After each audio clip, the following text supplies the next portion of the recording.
आप ना एकदम सही कह रहे हो प्रतिज्ञा। ए जिज्ञा, तू ना हमका माफ कर दे। तुम्हारी माँ होके इतना भी नहीं समझ पाई कि तुमका क्या परेशानी थी। हमका माफ कर।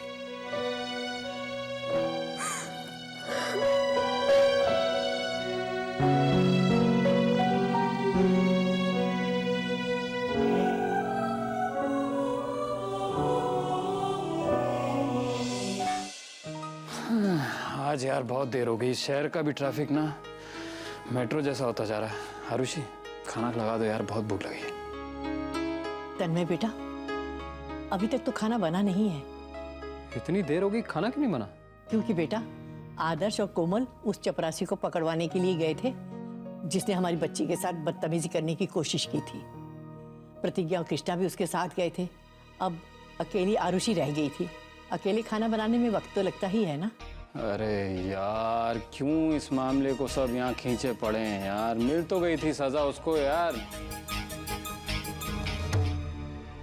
आदर्श, क्या हो रहा है ये सब? अरे यार पापा, देखिए ना, ये आदर्श भाई हमको क्या कह रहे हैं? कह रहे हैं कि हमें कोई फर्क नहीं पड़ता कि इस घर में लोगों के साथ क्या हो रहा है। सदस्य नहीं है क्या हम इस घर के? क्यों फर्क नहीं पड़ेगा हमें? तो फिर क्यों सब लोग हमेशा हमारी इज्जत के पीछे पड़े रहते हैं यहाँ? ए नंदोई जी, अगर तुमका ई घर में रहने से समस्या और परेशानी हो रही है ना, तो तुमका ना यहाँ रहने की कोनो भी जरूरत नहीं है। और तुम होते कोनो हक से घर में हमेशा रहे वाले? ई घर के बेटा हो या बेटी जो तुम इतना हक जताए रहे?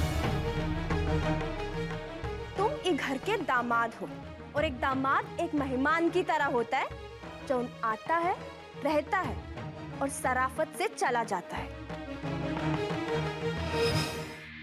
और तुमरा अब जाने का टेम आ गया है।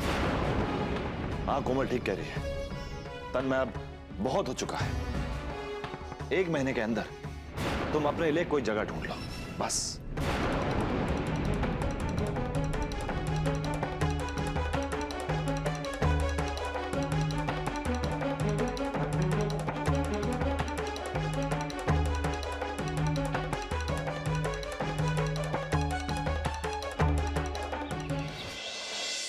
ठाकुर साहब, वो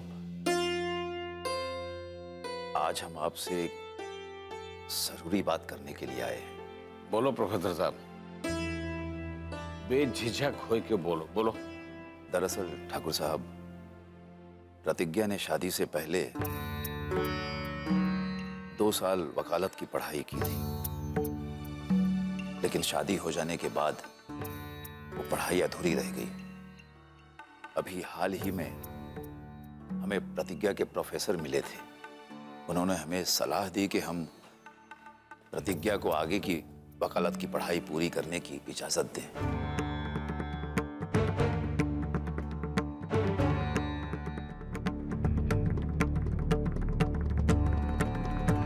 हाँ बेटा, बबुआ सही कह रहा है।